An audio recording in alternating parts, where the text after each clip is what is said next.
Hello everyone, myself Yogesh Kumar Chauhan in Department of Agriculture Processing and Food Engineering from Bharatiya College of Agriculture Engineering Durg. Our course title is EPE 5312 Post Harvest Engineering of Cereal, Pulses and Oil Seeds and today's topic is processing of cereal. पिछली class में हमने rice milling पे बात किया था, तो इस class में हम देखेंगे वीट मिलिंग पे। ठीक है, जो हमारा गेहूं है उसके बारे में। ठीक है, मोस्टली लोग कंफ्यूज होते हैं पैडी और वीट में। ठीक, तो एक हमारा गेहूं है, एक हमारा राइस है। फिर हम देखते हैं पहले वीट का जो ग्रेन स्ट्रक्चर कैसा होता है। जैसे कि ये मैंने एक डायग्राम इसमें ऐड किया है। ठीक, तो इसमें क्या होते हैं, इसका आउटर पेरिकार्प होता है, इनर पेरिकार्प होते हैं, उसमें सेल्स होते हैं। ठीक है, सीड कोट्स होता है, एंडोस्पर्म होता है, ठीक है, एम्ब्रियो होता है। तो ये सब चीज़ें जो है ना इसकी मेन पार्ट्स हैं। तो ये सब क्या करते हैं, जो हमारा न्यूट्रिशनल वैल्यूज़ जो होते हैं उनके बेस पे ये क्राइटेरिया डिसाइड किया गया है। और इसमें क्या होता है, जैसे कोटिंग है, जो हमारा मेन पॉइंट्स है हमारा वो है हमारा एंडोस्पर्म। तो वो प्रोडक्ट हमारा एडिबल पार्ट है जिसको हम खाने के लिए यूज़ करते हैं, और वो पार्ट अपने को चाहिए ही चाहिए जो हमारा न्यूट्रिशनल वैल्यू देता है। ठीक है, साथ ही साथ इसकी क्वालिटी को मेंटेन रखता है। तो जो हमारा वीट जो होता है उसमें क्या होता है, उसमें 12% ब्रान होता है, जर्म जो होते हैं वो 3% होता है, एंडोस्पर्म जो होता है हमारा 85% होता है। ठीक, फिर हम देखते हैं जो हमारा मिलिंग प्रोसेस है वीट का। तो वीट का मिलिंग मीन्स उसका साइज़ को रिड्यूस करना। ठीक है, हलिंग तो हमने हलिंग मीन्स जैसे पैडी में मैंने बताया था हस्किंग, डी हस्किंग। ठीक है, ऊपर का जो कोटिंग है वो निकाल दो, हस्किंग। ठीक, तो इसमें हलिंग भी सेम प्रोसेस है। तो इसमें हम लोग आउटर सरफेस जो कोटिंग होता है वो रिमूव किया जाता है इसमें। ठीक, फिर हम देखते हैं पर्पस ऑफ फ्लोर मिलिंग। तो floor milling, the purpose of floor milling is the first separate the endosperm from the bran and germs in the large chunks as possible and then reduce the size of the endosperm chunks floor size particle through a series of milling steps। ठीक, तो इसमें ये contents पे जाने से better ये contents easily है, easy way में लिखा है कि उसमें कौन कौन से कलर होते हैं। पहला ब्राउन होगा, देन उसके अंदर में लाइट होगा, देन और वाइट होगा जो हमारा एंडोस्पर्म होगा। ठीक है, वो सबको अपने को पाउडर के फॉर्म में कन्वर्ट करना है और उसको यूज़ करना है अपने पर्पस के लिए। फिर हम देखते हैं वीट मिलिंग जो प्रोसेस होता है उसका मेन पार्ट क्या है, कौन कौन से पार्ट्स हैं। पहला है हमें reception and storage of wheat. पहले कलेक्ट कर लिए, स्टोर कर लिए, देन उसके बाद उसको क्लीन करेंगे। ठीक है, क्लीनिंग ऑफ वीट, ये इसका जस्ट एक फ्लो चार्ट भी है। फिर उसके बाद tempering and conditioning. Tempering means उसका जो प्रोडक्ट जो होता है ना उसको स्ट्रॉन्ग बनाया जाता है। किसके थ्रू, उसको पहले उसमें वाटर ऐड किया जाता है, देन उसको ड्राई किया जाता है, हीट दिया जाता है। तो इसकी वजह से यही हमारा कंडीशनिंग भी है। ठीक है, इसी को टेम्परिंग को हमारा कंडीशनिंग। इसकी वजह से प्रोडक्ट की जो मिलिंग एफिशिएंसी होती है वो इंक्रीज़ हो जाती है और प्रोडक्ट जो होता है अंदर से हार्ड हो जाता है। ठीक, फिर मिलिंग ऑफ वीट, पीसेंगे उसको पाउडर के फॉर्म में कन्वर्ट। तो जैसे मैंने बताया था बर मिल होता है, ट्रिसन मिल होता है, ये सब प्लेट मिल होता है। ठीक है, हैमर मिल होता है, ये सब मिलिंग के लिए यूज़ किए जाते हैं। फिर उसके बाद मिल है तो उसका पैकेजिंग करेंगे, पैकेजिंग के बाद उसको स्टोर करेंगे। ठीक, तो इसमें एक एक पॉइंट्स लिखे हुए हैं कि पहले रिसेप्शन हुआ। ठीक है, रिसेप्शन और स्टोरेज ऑफ मिल। तो हम लोग जो क्या करते हैं, जो भी हमारा साउंड बीट्स होंगे, साउंड बीट्स मतलब जो अच्छे क्वालिटी के और ब्रोकन नहीं होने चाहिए उसमें, तो उनको हम क्या करेंगे, जो भी हमारा बायर होगा। ठीक है, बायर्स मतलब जैसे कि हम खरीदने वाले हैं, एक होगा सेलर। तो हम बायर हैं और वो सेलर है, तो वो सेलर से हम लोग अपना प्रोडक्ट परचेज करेंगे विथ साउंड कंडीशन, मतलब फिट कंडीशन में, अच्छे क्वालिटी का। उसको हम लोग स्टोर करेंगे, देन उसको यूज़ करेंगे। पहले हम कलेक्ट करेंगे। ठीक है, अगर अपने को बल्क में चाहिए तो हमें डायरेक्टली फार्मर से या किसी बल्क जो प्रोड्यूसर होगा उसके थ्रू हमने कांटेक्ट करके वो चीज़ें परचेज़ करनी पड़ेगी, देन उसको स्टोर करके मिलिंग के लिए उसको भेजना पड़ेगा। इस मिल प्रोडक्ट, अगर इसको हम मिल करने के बाद इस मिल प्रोडक्ट से हम क्या वर्क कर सकते हैं, केक्स बना सकते हैं, कुकी बना सकते हैं, पेस्ट्री, बिस्किट्स, कोई भी फ्लोर प्रोडक्ट्स बना सकते हैं जिसका यूज़ हम लोग सेलिंग के लिए कर सकते हैं और मार्केट में उसको सेल आउट कर सकते हैं। ठीक, तो ये हो गया हमारा रिसेप्शन। फिर इसमें क्या होता है, जैसे रिसेप्शन भी करते हैं तो पहले हम उसको क्लीन करेंगे। ठीक है, क्लीन करने के बाद क्या होगा, क्लीन करेंगे तो क्या क्लीन करेंगे, जो हमारा प्रोडक्ट होगा उसको हमें क्लीन करने के लिए क्या करेंगे, हम उसको और ट्रीट करेंगे। ट्रीट मतलब इंस्पेक्शन होगा। ठीक है, फिज़िकल तो फिज़िकल, केमिकल है तो केमिकल, लेकिन ये सब चीज़ों में हम केमिकल यूज़ नहीं करते। ठीक है, मोस्टली क्योंकि ये फिज़िकली हो जाते हैं और ईज़िली क्लीन हो जाते हैं, जैसे वॉशिंग करके हम कर सकते हैं। ठीक है, तो इसमें क्या होता है, हम लोग इसको जो प्रोडक्ट आता है ना उसको हम लोग रिफाइंड और करते हैं, मतलब उसको और क्लीन करते हैं ताकि उसमें कोई इम्प्योरिटीज़ ना हो, और क्लीन कर लिए देन उसको जो भी डस्ट होते हैं जैसे कि वो सब भी रिमूव किया जाता है। इसमें उसको प्रॉपरली क्लीन किया जाता है ताकि हमारी प्रोडक्ट में इम्प्योरिटीज़ ना रहें और प्रोडक्ट की क्वालिटी जो हो वो अच्छी हो। फिर हम देखते हैं टेम्परिंग एंड कंडीशनिंग। तो tempering refers to the addition of water to the bran and endosperm, the bran become the tough and rubbery will the endosperm become the let's better. तो जैसे मैंने बताया था कि इसमें हम लोग क्या करते हैं, उसमें वाटर ऐड करते हैं। ठीक, और उसकी प्रोडक्ट की जो मॉइस्चर, जो इसमें हम लोग 2 to 3% मॉइस्चर ऐड करते हैं और प्रोडक्ट की जो मॉइस्चर कंटेंट होती है उसको इंक्रीज़ करते हैं 15 to 19% तक।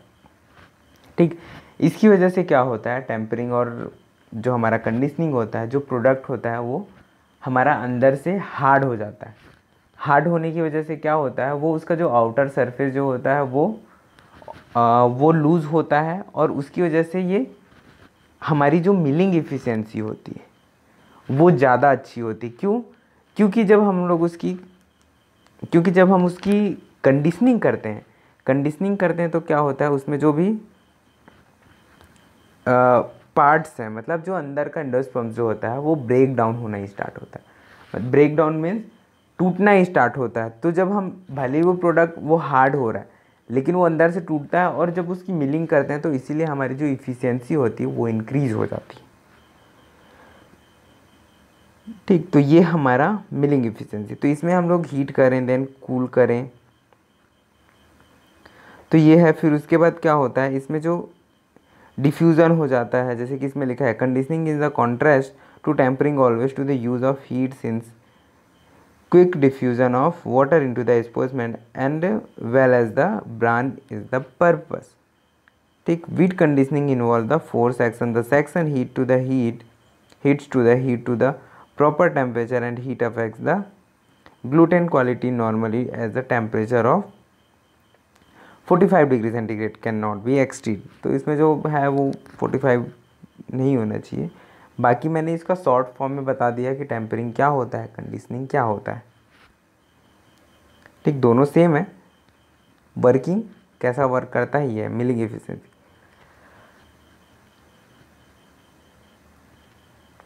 ये हमारा जस्ट एक वीट का फ्लो चार्ट है। ठीक है, ये मैंने नेट से लिया है, बुक में ये नहीं था। तो जस्ट मैंने इसको एक्सप्लेन करने के लिए, समझाने के लिए ये फ्लो चार्ट डाला हुआ है। बाकी इसी के बेस पे अगर एग्ज़ाम में आता है कि यूनिट ऑपरेशन या flow chart for wheat milling, तो तुम ये डाल सकते हो। इसके अलावा भी मैं और प्रोसेसेस बता रहा हूँ जो कंटिन्यूस, जैसे बताया था ना, पहले कलेक्शन, क्लीनिंग, देन उसका कंडीशनिंग, टेम्परिंग, फिर उसके बाद क्या करेंगे हम, अगर पहले जैसे वॉशिंग किया, वॉशिंग के बाद ड्राइंग भी एक पार्ट है उसका, क्योंकि अपने को प्रोडक्ट को गीला नहीं पीसना, उसको ड्राई करना। ठीक है, उसके बाद मतलब प्लेट में हमारा प्लेट मिल जो है या हैमर मिल है जिसके थ्रू हम मिलिंग करना चाह रहे हैं, जिसकी इफ़िशियंसी उस प्रोडक्ट के लिए अच्छी हो। ठीक है, जैसे यहाँ पे एट्रिसन मिल यूज़ किया जाता है, एट्रिसन मिल में फिर उसके बाद वो पीस के बाद पाउडर में कन्वर्ट कर रहा है, तो अकॉर्डिंग टू रिक्वायरमेंट्स पाउडर का जो होगा साइज़ वो डिसाइड करेंगे हम। ठीक, उसके बाद भी अगर उसको फिर सीविंग कर लेंगे, डिफरेंट साइज़ में कन्वर्ट कर लेंगे, उसके बेस पे फिर वो यूज़ किया जाएगा। जैसे बेकरी फ्लोर में, आटा बनाने में, ठीक है, कुकीज़, चपाती, ये सब के लिए। तो इसका जो फ्लो चार्ट है, सबसे पहले हमने क्लीनिंग किया। क्लीनिंग किसके थ्रू हो गया हमारा? मैनुअल हो सकता है, मॉडिफाइड क्लीनर के थ्रू हो सकता है। फिर है हमारा डी स्टोनर, ठीक है। तो डी स्टोनर में क्या होगा हमारा? डी स्टोनर क्या करता है? सेपरेटर है वो, तो वो सेपरेट करेगा हमारे ग्रेन्स को। फिर है हमारा कंडीशनिंग, तो इसमें वाटर स्टोरेज टैंक में हम लोग कंडीशनिंग करते हैं, सेम वाटर ऐड करते हैं 2 to 3%, ठीक। फिर है हमारा हलर, तो हलर में जो उसका ब्रांच जो है उसको हम लोग रिमूव करेंगे, ठीक है, ऊपर का कोटिंग जो है हमारा। फिर हम लोग उसको प्लेट मिल में लेंगे, शॉर्ट में हम लिख सकते हैं मिलिंग कर सकते हैं, ठीक है, इसको लिख सकते हैं मिलिंग। तो मिलिंग में इसमें हम लोग ग्राइंडिंग कर दिए, उसको क्रश करके पीस के पाउडर के फॉर्म में कन्वर्ट कर दिए, है ना। फिर उसके बाद हो गया शिफ्टर, तो ये शिफ्टर जो है वो डिवाइड कर देता है हर चीज़ों को कि कौन कौन से पार्ट में हो। जैसे एक है हमारा बेकरी फ्लोर, एक हमारा फाइन आटा है, फिर उसके बाद और उसको बारीक पीस के हम लोग उसको चपाती के लिए या आटा के लिए ये सब बना सकते हैं, और देन ब्रांड को भी सेपरेट कर लेते हैं उससे। तो ये जस्ट हमारा फ्लो चार्ट था एक व्हीट मिलिंग का, ठीक है। तो जैसे यहाँ पे लिखा हुआ है मैंने मिलिंग ऑपरेशन, ठीक है। तो इसमें ग्राइंडिंग होगा, तो ग्राइंडिंग के लिए हम लोग क्या करेंगे? हमारा ग्राइंडर यूज़ करेंगे, जिसका जो आरपीएम जो होगा, ठीक है, जैसे क्रशर बोल सकते हैं जिसको, तो उसका जो आरपीएम जो होगा वो होगा 250 to 450 आरपीएम रिवॉल्यूशन पर मिनट पे, ठीक। इसमें क्या होंगे? 2 रोल होंगे, रोलर्स होंगे, ठीक है। वो रोलर्स क्या करेंगे? अपोजिट डायरेक्शन में मूव करेंगे। जैसे कि ये हमारा रोल है, जस्ट शॉर्ट में, जैसे मैंने रबर रोल सेलर बताया था ना, इसके बीच से पास होगा हमारा प्रोडक्ट और सीधा पीस के निकलेगा वो, ठीक है। जैसे हम घर में एक होता है पुराने ज़माने का ऐसा सिस्टम होगा, यहाँ लकड़ी से ये अटैच होता है, ठीक। ये फिक्स रहता है नीचे वाला, और जो ऊपर का जो होता है वो मूवेबल होता है, और इसमें यहाँ पे हैंडल होता है, इसमें यहाँ से प्रोडक्ट को फिल किया जाता है और इसको रोटेट किया जाता है। तो सेम वर्क इसमें भी होता है, ठीक है। तो ये था हमारा। तो इसमें ब्रेक रोल्स होते हैं, सेम वही है, ब्रेक शिफ्टर, तो इसमें प्लांट शिफ्टर होता है, प्यूरीफायर होता है। तो इसमें प्लांट शिफ्टर क्या है? ये जो हमारा फर्स्ट सीव्स के अकॉर्डिंगली वो रिमूव करता है। अगर जैसे कि स्मॉलर साइज़ है तो वो सीव्स में पास हो जाएंगे, अगर लार्जर साइज़ है तो उसको सेपरेट कर देगा, ठीक है, जो है हमारा प्लांटिफायर। फिर है हमारा प्यूरीफायर, ठीक। तो प्यूरीफायर में क्या है? The middling steel contain minute size, medium size या ठीक है, मिनट साइज़ जो भी जिसको बोल रहे हैं, तो वो क्या हो गया? मिनिमम साइज़ जो है हमारे ब्रांड पार्टिकल्स को उसको रिमूव कर देगा, and sending the products to the purifier where air the currents carry the brand और वेस्ट, ठीक है। A purifier is essential for the log accelerator sieves incline the downward and become the coarse from the head to tail. Same जैसे हमारा है, हमारे ये प्लांटिफायर जो है, सेम हमारा ये सब जो इसके पार्ट्स हैं, तो इसमें क्या होता है? जो हमारे सेपरेट करने का एक सीव्स होंगे, तो उसके अकॉर्डिंगली वो साइज़ के अकॉर्डिंगली उसको सेपरेट कर देगा, छान देगा उसको, ठीक है। फिर रिडक्शन रोल है हमारा। तो रिडक्शन रोल का क्या है? इसमें 2 पार्ट्स होते हैं, एक रोल मिल होता है, दूसरा शिफ्टिंग मशीन होता है, ठीक है। The purpose of the reduction mill roll is the reduce the endosperm middling to the floor size and facilitate to the remover of the last remaining particle of bran and germs, ठीक। the roll stand in the reduction system are the further divided into coarse roll and the fine roll depending upon the clearance, ठीक है, clearance between the roller, ठीक। तो same जैसे मैंने बताया था, uniformly size के अकॉर्डिंगली वो सेपरेट करेगा एंडोस्पर्म को, क्वालिटी को, और साथ ही साथ उसको रिड्यूस करेगा एंडोस्पर्म को, और उसको एक प्रॉपर साइज़ में कन्वर्ट कर देगा, फ्लोर साइज़ जितना अपने को रिक्वायर्ड है, ठीक। तो ये सब हमारे इसके पार्ट्स हैं। फिर है हमारा रिडक्शन शिफ्टर, ठीक है, रिडक्शन शिफ्टिंग। तो प्लांटिफायर जो था हमारा, उसमें हम लोग क्या करते हैं? सीव्स के अकॉर्डिंगली यूज़ करते थे।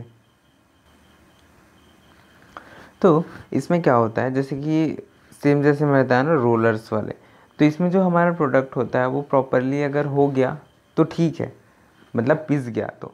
अगर नहीं पीसा तो उसको क्या करते हैं, फिर से उसको हम लोग प्यूरीफायर के लिए, प्यूरीफायर मीन्स उसको फिर से मिलिंग के लिए भेजेंगे, फिर उसके बाद उसको यूज़ करेंगे। ठीक है। और फिर है हमारा स्क्रैच सिस्टम। तो इसमें क्या होता है, अगर जैसे कि हमारा वर्किंग जो है हमारा मिल का वो प्रॉपरली नहीं हो पा रहा है तो हम लोग स्क्रैच सिस्टम यूज़ करेंगे। अगर वो वर्किंग प्रॉपरली हो रहा है तो हम लोग स्क्रैच सिस्टम नहीं यूज़ करेंगे। ये एक स्टैंड बाय प्रोसेस है, मतलब एक के रिप्लेस में दूसरा। तो इसमें क्या होता है, ये जो हमारा होता है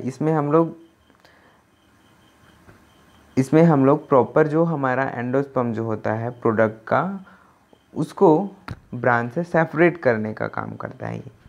ठीक। तो ये हमारा स्टैंड बाय इसलिए है क्योंकि ये मिलिंग का पार्ट है। अगर मिलिंग हमारी प्रॉपर नहीं हो रही है तब के केस में हम स्क्रैच सिस्टम यूज़ करेंगे हमारे प्रोडक्ट को मिल करने के लिए। ठीक है, प्रॉपर मिल करने के लिए। तो ये हमारा वीट का मिलिंग ऑपरेशंस है। बाकी तुम ये डायग्राम के इस फ्लो चार्ट के बेस पे पूरी मिलिंग ऑपरेशंस डिसाइड कर सकते हो कि कौन कौन सा पार्ट है। सो आज के लिए इतना ही। Thank you.